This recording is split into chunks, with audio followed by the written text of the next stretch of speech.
झाड़ी के आड़ में लुकाई बड़न। सोचत बड़न कि आज लंका में मरा जाई। आ करके ब्रह्मा जी सामने खड़ा हो गइलन। ब्रह्मा जी पूछे लगलन भगवान राम का हाल चाल कैसन बानी प्रभु। भगवान राम कहे चुटकी मतला कहल जला कि जरले पर नमक नहीं धरे के चाहिए। ए घड़ी हमार जान जौन हो कि आके गले में फसल बा बुझात बा कंठ रुना जाई आ तू आके हमार हाल चाल करत हुआ। ब्रह्मा जी भगवान राम से बतावे मुल्कासुर का मौत तुहे कई जन्म लेवे के पड़ी करे में। भगवान कलन काहे ब्रह्मा जी बतौलन कि मुल्कासुर के हम ही खुश होके वरदान दे दिहले। धरती का दुनिया का कौनो वीर मारी कौनो मर्द मारी मुल्कासुर का मौत ना हुई। तब भगवान राम पूछे लगलन सारी बात को ब्रह्मा जी बताए। पुनः लंका में जानकी के आवे के हुई। भगवान राम इशारा कैला हनुमान अइलन आकर के सामने बैठल हुन। भगवान हनुमान से कहेगा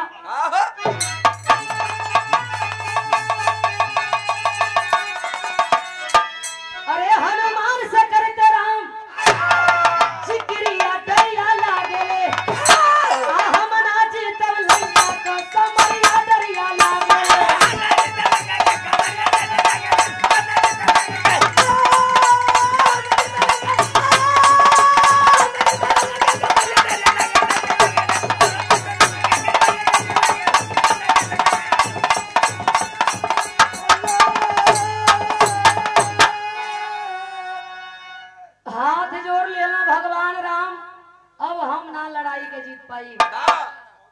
जा जल्दी जाके जानकी के लेके आवा। भगवान का बात मान करके हनुमान जी चलल हुन अयोध्या से लेकर के माई जानकी के अइलन हो। माई जानकी जब अइली लंका में नजर घुमा के देखे लगली।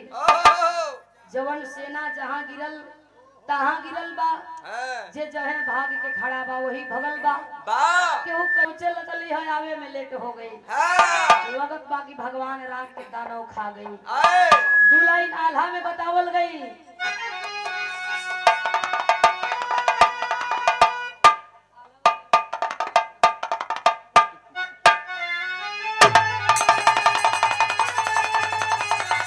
अरे नारी के जिंदगी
राजेंद्र भैया के कार्यक्रमों द्वारा यह कई बार का पुरस्कार देकर के सम्मान किया गया। भैया के बोलन की आ करके माई जानकी नजर घुमा के देखे सब बा लेकिन भगवान राम नहीं खन।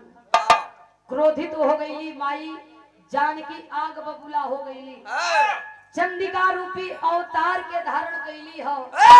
याद शक्ति भवानी चंडिका रूपी अवतार के जब धारण कैली माई जानकी मुल्कासुर के ललकारे लगले रे दानव जरा सामने आ मैं भी तो देखूं कि तू कैसा वीर है कैसा पुरुष है। आवाज सुन करके मुल्कासुर आई माई जानकी के बगल में खड़ा होके हंसे लगल। बड़ा विचित्र नहनी के हंसी होके माई जानकी की ओर ताके अरे प्यारी फूल से कोमल सुघर शरीर मेरी रानी बन जा मेरी पटरानी बन जा राज करेगी तू।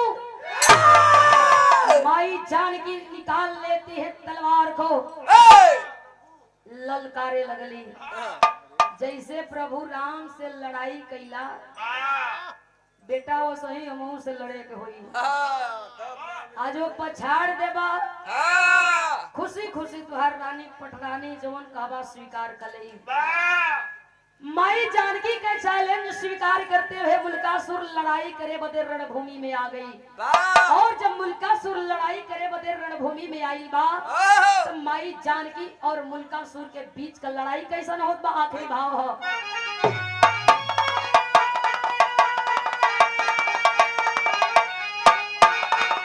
अरे रणचंडी देवी अपन देखा वाली चला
मुल्कासुर के मार करके माई जानकी रणभूमि में गिरवली है।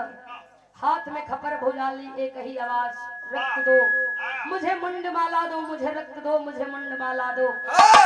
गुस्सा के शांत करे बदे भगवान राम के भेजल गई। आके भगवान राम खड़ा भइलन, हाथ जोड़ करके शांत हो जा देवी, अब है हम जिंदा बानी। भगवान राम के जीवित जिंदा देख करके माई जानकी विकराल रूप के शांत कैली है। और जब विकराल रूप के शांत कैली लंका से अयोध्या चले का तैयारी कैली है। आकर के विभीषण रो के माई जानकी से कहे लगल, कहो मने सही जवन जवन पैदा हो खो से खाली हमके पुकियाओ हमारी बदे कुछ कह के जा। माई जानकी वरदान देती है, ऐ विभीषण लो मैं वरदान देती हूँ, आज के बाद लंका में कोई वीर पैदा नहीं होगा जो विभीषण का दुश्मन होगा। वरदान दे करके माई जानकी चलल है। विभीषण को निडर राज देकर सीता महारानी राम के साथ सेना समेत चली अवध राजधानी। ज्ञानी कही गई कहानियां हो मुड़ी के मन।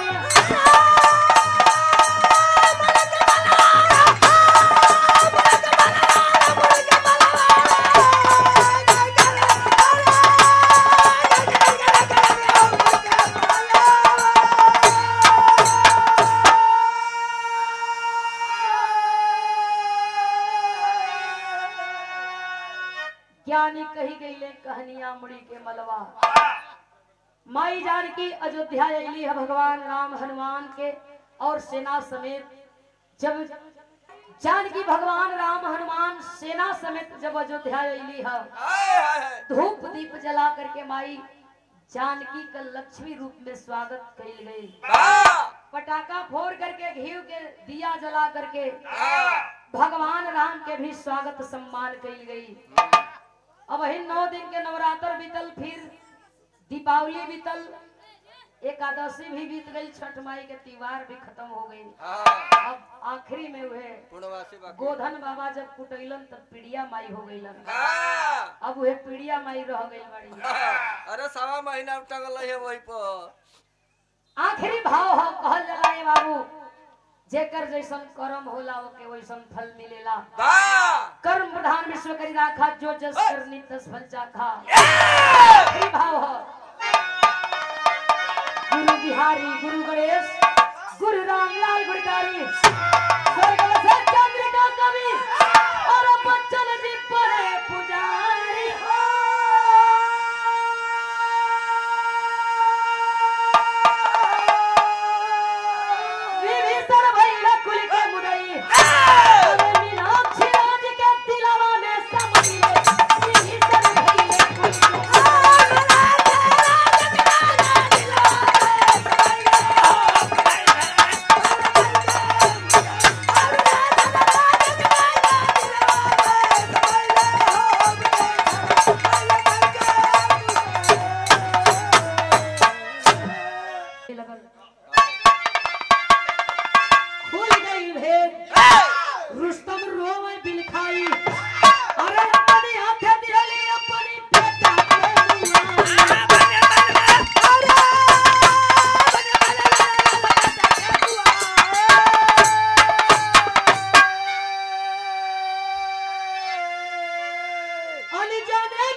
सोहराब बाबू के गोद में और बाबू लेके बेटा के रोवत बड़न। लोगन से कहे जवन गलती हम कैली तू लोग मत करिहा, जोश में आके होश के लोग मत गोइहा। जैसे घायल बेटा के लेके गोद में रोवत पानी, तू लोग भी अपने कभी बाप अपने भाई अपने बेटा के लेके रोई बा।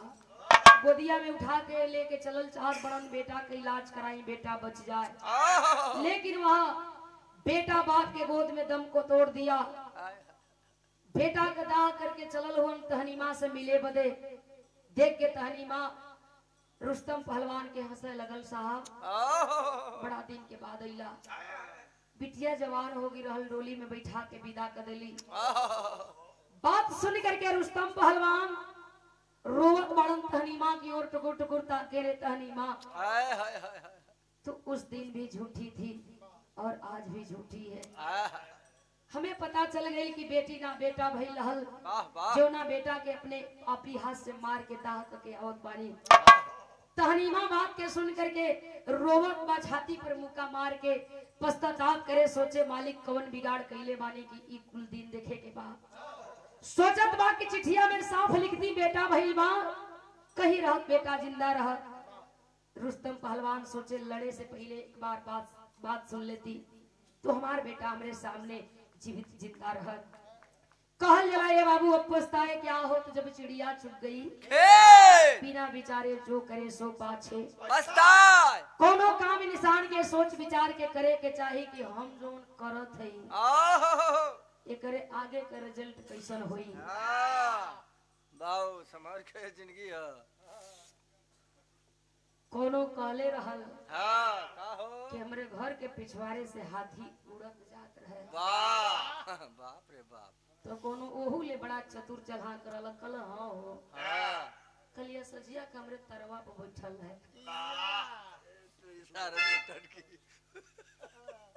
तो ज्यादा कहल जाले कि मूर्ख से बहस न करे। आखिरी भाव हो गुरु बिहारी गुरु गणेश गुरु रामलाल गुरुदारी स्वर्ग से चंद्रिका करी और बच्चन जी बने पुजारी।